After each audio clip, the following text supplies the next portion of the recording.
warahmatullahi wabarakatuh. Hai sahabat, salam tukar cerdas.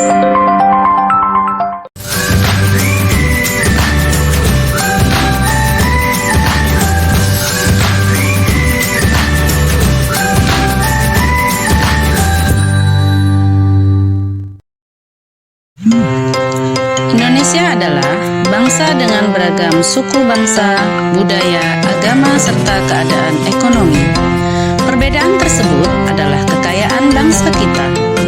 Untuk menjaga semangat persatuan dalam perbedaan, kita perlu hidup dengan rukun. Hidup rukun dapat dibangun mulai dari lingkungan keluarga, sekolah, hingga masyarakat. Sahabat cerdas, sikap yang bagaimanakah yang harus kita lakukan untuk mencapai persatuan dalam perbedaan? Mari kita belajar bersama pada pembelajaran berikut ini.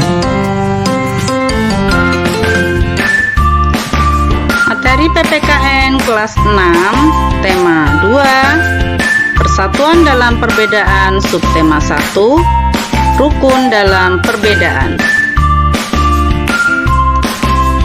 Tujuan pembelajaran kita hari ini adalah: yang pertama, melalui video pembelajaran, siswa mampu menjelaskan manfaat persatuan dalam perbedaan dengan benar.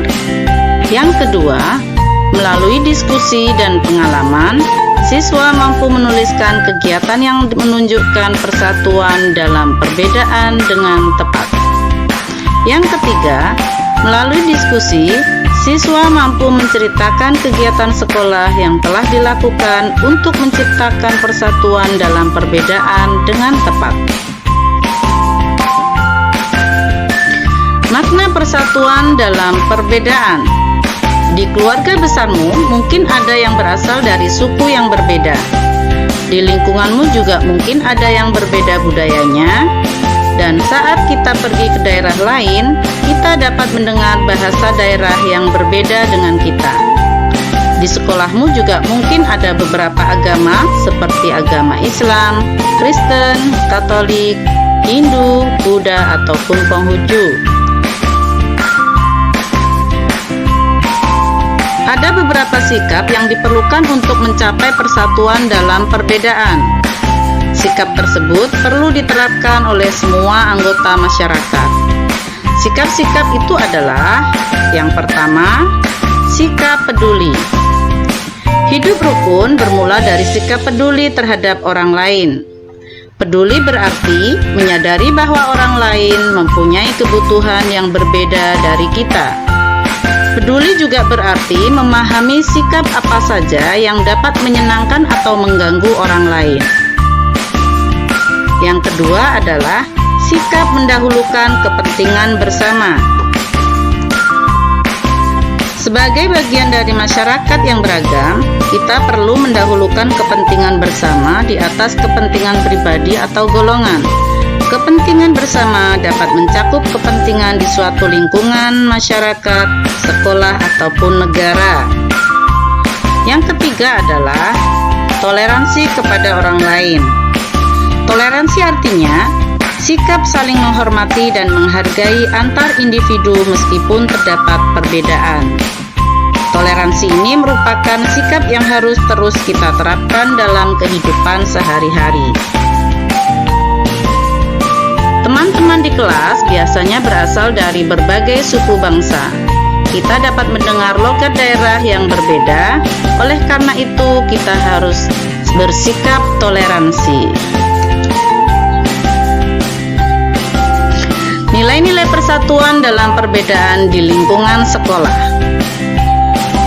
Untuk menjaga semangat persatuan di tengah-tengah perbedaan yang ada, kita perlu memupuk sikap peduli, toleransi, dan mendahulukan kepentingan bersama.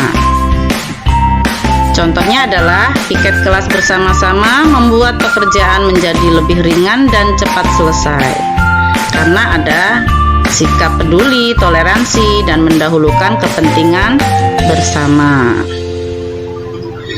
Manfaat yang diperlukan jika kita menerapkan nilai-nilai persatuan dalam perbedaan di sekolah. Yang pertama adalah dapat saling membantu jika ada pelajaran yang tidak dimengerti. Yang kedua, suasana belajar di kelas menjadi nyaman. 3, persahabatan semakin erat. Dan 4, membangun kekompakan. Pelaksanaan nilai-nilai persatuan dalam perbedaan di lingkungan masyarakat. Di lingkungan masyarakat, kita perlu bersikap peduli. Kita harus membantu tetangga atau kawan kita yang memerlukan bantuan, meskipun berbeda suku ataupun agama. Kita juga perlu bersikap toleran di lingkungan masyarakat. Manfaat yang diperoleh jika kita menerapkan nilai-nilai persatuan dalam perbedaan di masyarakat. Yang pertama adalah kehidupan bermasyarakat menjadi aman, tentram, dan damai. 2, masalah lebih cepat terselesaikan karena semua masyarakat bersatu.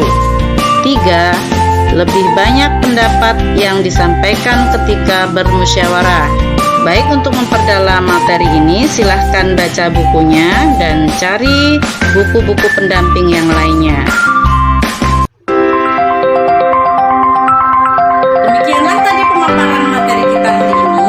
Apabila ada yang belum jelas, silahkan diskusikan dengan ayah, bunda, dan guru dari sahabat cerdas semuanya.